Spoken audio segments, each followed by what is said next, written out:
મારે ચોટીલા ડુંગર ચડવું છે હો મારે ચોટીલા જાવું ડુંગર ચડવું ચંડી ચામુંડાને નમવું છે મારી દેવ દયાળી મેર કરો માં તમારે શરણે રહેવું છે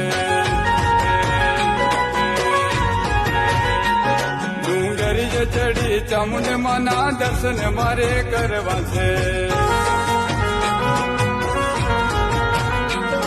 પછી આરતી કરી થાળ ધરાવી ગુણલામાના ગાવા છે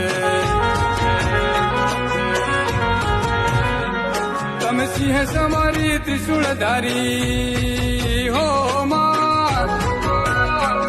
તમે સિંહ સવારી ત્રિશુળધારી મનડ તો હર ખાવે માડી મારી કુળની દેવી વિનવું માડી શરણ એમને લેજ સંભાળી માડી દેવ દજાડે ચામુંડ માડી બાલુડા તમને વિનવે માડી દેવ દજાડે ચામુંડ માડી